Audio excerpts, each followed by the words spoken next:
ఇప్పుడు మరో correspondent Saveen live ద్వారా మరిన్ని విశేషాలు తెలియజేయబోతున్నారు. సో సవీన్ చెప్పండి, అసలు జమ్మూ అండ్ కాశ్మీర్ లో అండ్ అలాగే హర్యానాలో మనం రిజల్ట్స్ తారుమారు అయినట్టుగా చూస్తున్నాము. ఎగ్జిట్ పోల్స్ లో అయితే హర్యానాలో అయితే కాంగ్రెస్ గెలుస్తుందనేసి నమ్మకం అయితే ధీమా వ్యక్తం చేశారు. సో ఇప్పుడు చూస్తే సీన్ అయితే మొత్తం రివర్స్ లో ఉంది. దీన్ని మనం ఎలా చూడొచ్చు అంటారు? హర్యానాలో వరుసగా బీజేపీ 2 సార్లు ఆ రాష్ట్రంలో ప్రభుత్వాన్ని ఏర్పాటు చేసింది. ఎన్నికల కంటే సంవత్సరం ముందు ముఖ్యమంత్రిని మార్చి నాయబ్ సింగ్ సైనిని బీజేపీ కొత్త ముఖ్యమంత్రిని తెరపైకి తీసుకొచ్చింది. ఓబీసీ వర్గాల ఓట్ల కోసం బీజేపీ చేసిన ప్రయోగం ఫలించిందనే మనం చెప్పుకోవచ్చు. కానీ ఆ రాష్ట్రంలో ఉన్నటువంటి పరిస్థితులు, రైతు ఉద్యమాలు కావచ్చు, అగ్నిపథ్ పథకంపై పెద్ద ఎత్తున బీజేపీ ప్రభుత్వం పైన వచ్చినటువంటి వ్యతిరేకత కావచ్చు, అదేవిధంగా గత పార్లమెంట్ ఎన్నికల్లో బీజేపీ 5 పార్లమెంట్ స్థానాలు గెలిచింది, కాంగ్రెస్ పార్టీ 5 పార్లమెంటు స్థానాలు గెలుచుకున్నారు. హోరాహోరీ పోరు కొనసాగింది. ఈ అన్నిటి పరిస్థితులు అంటే నిరుద్యోగం కావచ్చు, మరోవైపు 10 ఏళ్లు వరుసగా రాష్ట్రంలో అధికారంలో ఉండటంతో ప్రజా వ్యతిరేకత కలిసి వచ్చి కాంగ్రెస్ పార్టీ హర్యానాలో ప్రభుత్వాన్ని ఏర్పాటు చేస్తుందని అంతా భావించారు. ఎగ్జిట్ పోల్స్ కూడా దాదాపు అన్ని ఎగ్జిట్ పోల్స్ కాంగ్రెస్ పార్టీనే గెలుస్తుందని సర్వే ఫలితాల్లో వెల్లడించాయి. కానీ తీరా చూస్తే రిజల్ట్ చూస్తే మాత్రం అందుకు భిన్నంగా ఉంది. మరోసారి 3వసారి బీజేపీ హర్యానాలో ప్రభుత్వాన్ని ఏర్పాటు చేసేందుకు సిద్ధమైందని చెప్పుకోవచ్చు. 3వసారి బీజేపీ ప్రభుత్వాన్ని ఏర్పాటు చేస్తే హర్యానా రాష్ట్ర రాజకీయ చరిత్రలో ఒక రాజకీయ పార్టీ వరుసగా 3 సార్లు ప్రభుత్వాన్ని ఏర్పాటు చేయడం ఇదే మొదటిసారి అవుతుందని చెప్పుకోవచ్చు. గతంలో కాంగ్రెస్ పార్టీ 2 సార్లు ప్రభుత్వాన్ని ఏర్పాటు చేయగా 2014, 2019 2 సార్లు బీజేపీ ప్రభుత్వాన్ని ఏర్పాటు చేసింది. 3వసారి తిరిగి బీజేపీ హర్యానాలో అధికారంలోకి రాబోతుందని చెప్పుకోవచ్చు. ముఖ్యంగా జాట్ సామాజిక వర్గం హర్యానా రాజకీయాల్లో కీలక పాత్ర పోషిస్తుంది.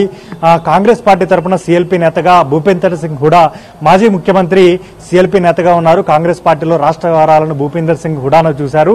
జాట్ సామాజిక వర్గ ఓట్లతో పాటు దళిత సామాజిక వర్గ ఓట్లు తమకు లాభిస్తాయని కాంగ్రెస్ పార్టీ భావించింది. ఈ 2 వర్గాల మద్దతుతో రాష్ట్రంలో అధికారంలోకి రావచ్చని కాంగ్రెస్ పార్టీ భావించింది. కానీ బీజేపీ మాత్రం అందుకు ముందుగానే వ్యూహాత్మకంగా వ్యవహరించి మనోహర్ లాల్ ఖట్టర్ సీఎంగా ఉండగా అతను తప్పించి ఆయన స్థానంలో ఓబీసీ వర్గానికి సంబంధించిన నాయబ్ సింగ్ సైనిని ముఖ్యమంత్రిగా తెరపైకి తీసుకొచ్చింది. ఓబీసీ వర్గాల మద్దతుతో పాటు ఈసారి అసెంబ్లీ ఎన్నికల్లో జాట్ వర్గాల మద్దతు కూడా బీజేపీ పొందినట్లుగా మనకు తెలుస్తోంది. మరోవైపు ఐఎన్ఎల్డి రాష్ట్రంలో ప్రాంతీయ పార్టీగా ఉన్నటువంటి ఐఎన్ఎల్డి బీఎస్పీతో జతకట్టగా గత ఎన్నికల్లో 10 అసెంబ్లీ స్థానాలు సాధించి గత ప్రభుత్వంలో క్రియాశీలక పాత్ర పోషించిన మాజీ deputy CM Dushyant Singh Chautala party JJP party ఈసారి ఏఎస్పీ ఆజాద్ సమాజ్ పార్టీతో జతకట్టడంతో అక్కడ దళిత ఓట్లు కాంగ్రెస్ పార్టీకి కాకుండా ఈ 2 ప్రాంతీయ పార్టీల మధ్య చీలినట్లుగా తెలుస్తోంది.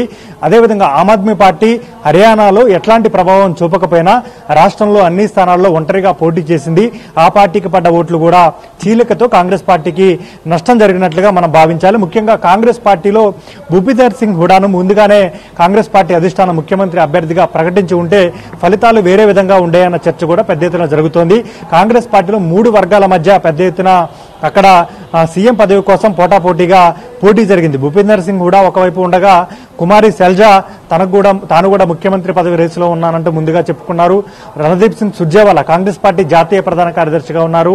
ఆయన కూడా సీఎం రేసులో ఉన్నారు. ఈ 3 వర్గాల పోటీలో కాంగ్రెస్ పార్టీ ముఖ్యమంత్రి అభ్యర్థిని ప్రకటించకుండానే ఎన్నికల్లో పోటీ చేసింది.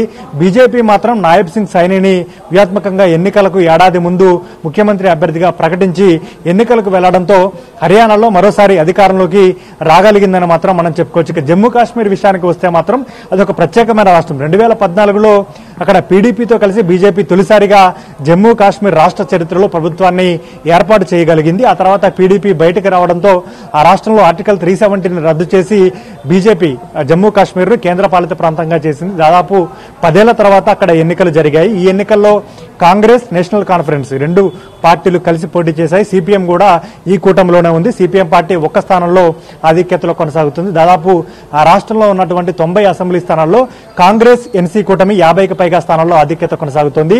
నేషనల్ కాన్ఫరెన్స్ కు సంబంధించిన ఒమర్ అబ్దుల్లా జమ్మూ కాశ్మీర్ ముఖ్యమంత్రిగా అయ్యే అవకాశం కనపడుతోంది.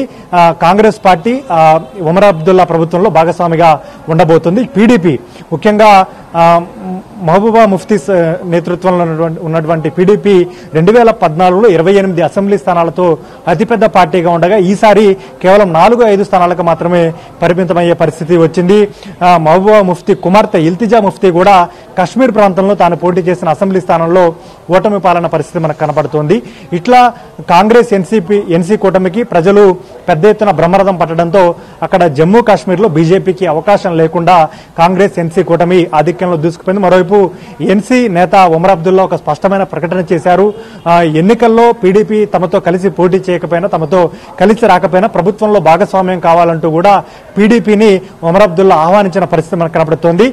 ఎన్నికలకు ముందు కాంగ్రెస్, ఎన్సీ, పీడీపీ ఇతర రాజకీయ పార్టీలు కలిసి పోటీ చేయాలని భావించినప్పటికీ పీడీపీకి సీట్ల సర్దుబాటు కుదరని కారణంగా ఒంటరిగా పోటీ చేసింది. కేవలం 4-5 స్థానాలకే పరిమితమయ్యే పరిస్థితి వచ్చింది. అయితే జమ్మూ కాశ్మీర్ ను ఆర్టికల్ 370 రద్దు చేసిన తర్వాత కేంద్రంలో అధికారంలో ఉన్నటువంటి బీజేపీ పార్టీ జమ్మూ కాశ్మీర్ను కేంద్ర పాలిత ప్రాంతం చేసింది. ఈ ఎన్నికల్లో బీజేపీ అధికారంలోకి వస్తే కేంద్ర పాలిత ప్రాంత హోదాను రద్దు చేస్తాము, రాష్ట్ర హోదాను కల్పిస్తామంటూ హామీ ఇచ్చింది. ఇప్పుడు అక్కడ కాంగ్రెస్ ఎన్సీ కూటమి అధికారంలోకి రావడంతో కేంద్రం నుంచి సహకారం ఏ విధంగా ఉంటుంది? జమ్మూ కాశ్మీర్ ఒక ప్రత్యేకమైన ప్రాంతంగా ఉంటుంది.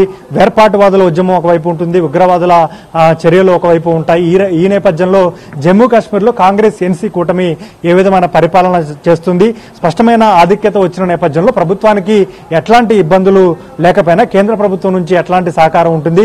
కేంద్ర పాలిత ప్రాంత హోదాను కేంద్ర ప్రభుత్వం రద్దు చేసి జమ్మూ కాశ్మీర్ కు పూర్తి స్థాయి రాష్ట్ర హోదా ఇస్తుందా లేదా అనేది ఇక్కడ ప్రధానాంశంగా మారిందని చెప్పుకోవచ్చు. అంటే 2024 పార్లమెంట్ ఎన్నికల తర్వాత బీజేపీ మూడోసారి అధికారంలోకి వచ్చిన తర్వాత జరిగినటువంటి తొలి ఎన్నికలు జమ్మూ కాశ్మీర్ పై మొదటి నుంచి బీజేపీకి సానుకూలత లేకపోయినప్పటికీ హర్యానాలో మాత్రం ఈసారి బీజేపీ ఓడిపోతుంది, కాంగ్రెస్ పార్టీ అధికారంలోకి వస్తుంది.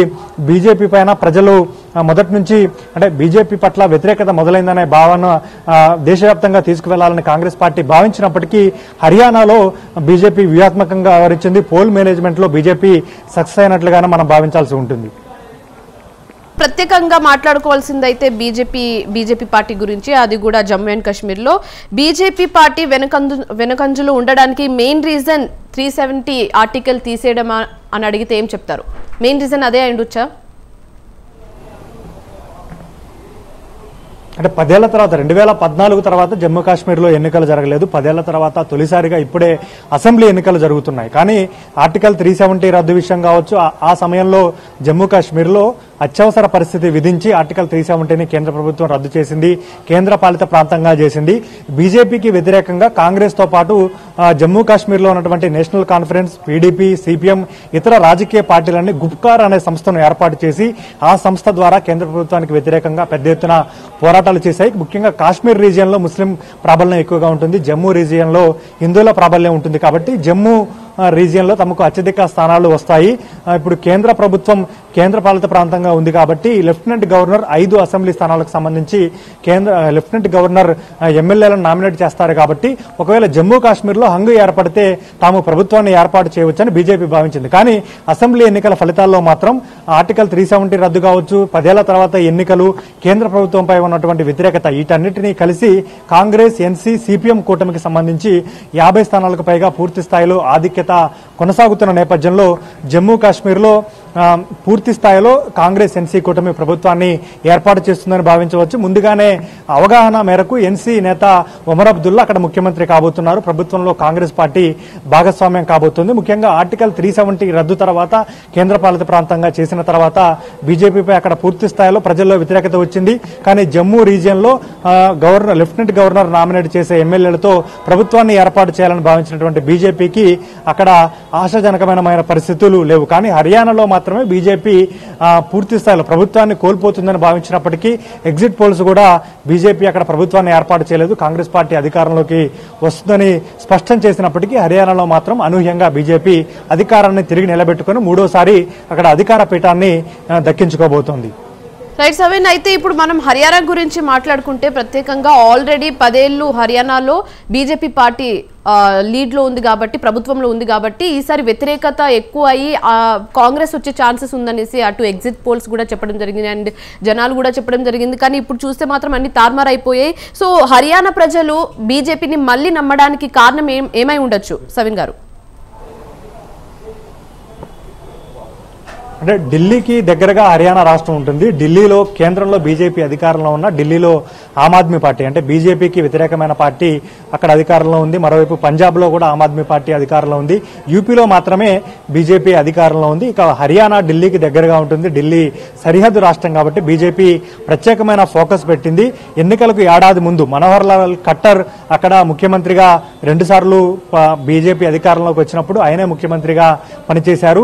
గత ఏడాది సెప్టెంబర్లో మనోహర్ లాల్ ఖట్టర్ ను మార్చి ఓబీసీ వర్గానికి సంబంధించి నాయబ్ సింగ్ సైనిని బీజేపీ ముఖ్యమంత్రిగా చేసింది. ఓబీసీ వర్గాలతో పాటు జాట్లు, అర్బన్ ప్రాంత ఓటర్ల మద్దతుతో బీజేపీ తిరిగి అధికారంలోకి వచ్చిందనే మనం భావించాలి. కానీ హర్యానాలో అగ్నిపథ్ అంటే అక్కడ సైనికులు ఎక్కువగా ఉంటారు కాబట్టి అగ్నిపథ్కు వ్యతిరేకంగా బీజేపీ తీసుకొచ్చినటువంటి అగ్నిపథ్కు వ్యతిరేకంగా పెద్ద ఎత్తున ఆందోళన జరిగాయి. రైతు ఉద్యమం కూడా హర్యానా, పంజాబ్ ఈ 2 రాష్ట్రాల నుంచి పెద్ద ఎత్తున రైతులు కేంద్రానికి వ్యతిరేకంగా జరిగినటువంటి రైతు ఉద్యమాల్లో పాల్గొన్నారు. నిరుద్యోగం కావచ్చు, ప్రభుత్వ ప్రజా వ్యతిరేకత, వీటన్నింటినీ అధిగమించి బీజేపీ 3వ అధికారంలోకి వచ్చిందంటే కొంత బీజేపీ అక్కడ గ్రౌండ్ వర్క్, క్షేత్రస్థాయిలో బలంగా వర్క్ చేయడం కావచ్చు, అదేవిధంగా వ్యూహాత్మకంగా వ్యవహరించి ఓటర్లను తిరిగి తన వైపుకు నిలబెట్టుకోవడంలో సక్సెస్ అయిందని చెప్పుకోవచ్చు. 2014లో హర్యానా లోక్సభ ఎన్నికల ఫలితాలను మనం చూస్తే 10 లోక్సభ స్థానాలు హర్యానాలో ఉన్నాయి. 2014లో బీజేపీ అధికారంలోకి వచ్చినప్పుడు 7 లోక్సభ స్థానాలు బీజేపీ గెలుచుకుంది,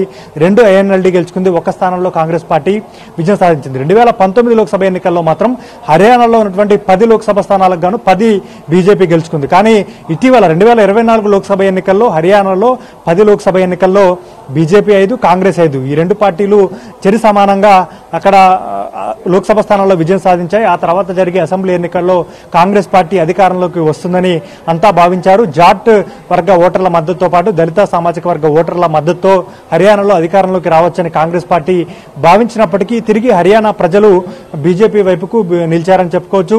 రెజ్లర్లు అంటే ఢిల్లీ కేంద్రంగా రెజ్లర్లు కేంద్ర ప్రభుత్వానికి వ్యతిరేకంగా పోరాటం చేశారు.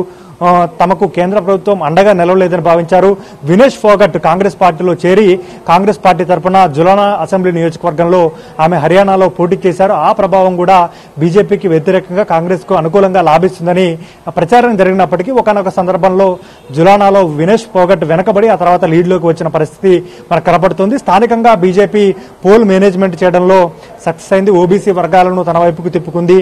ముఖ్యమంత్రి మార్పు కూడా బీజేపీకి పెద్ద ఎత్తున కలిసి వచ్చిందని చెప్పుకోవచ్చు. మనోహర్ లాల్ ఖట్టర్ను మార్చి మనోహర్ లాల్ ఖట్టర్ను కేంద్ర మంత్రిని చేసి నాయబ్ సింగ్ సైనిని బీజేపీ ముఖ్యమంత్రిగా అభ్యర్థిగా ప్రకటించి ముఖ్యమంత్రిగా చేసిన తర్వాత అసెంబ్లీ ఎన్నికలకు వెళ్లింది. బలమైన నాయకుడు కాకపోయినప్పటికీ, ఫేస్ వాల్యూ లేకపోయినప్పటికీ కేంద్రంలో అధికారంలో ఉండి క్షేత్రస్థాయిలో పరిస్థితులను తమకు అనుకూలంగా మార్చుకొని బీజేపీ 3వ సారి అక్కడ ప్రభుత్వాన్ని ఏర్పాటు చేయబోతుందని చెప్పుకోవచ్చు.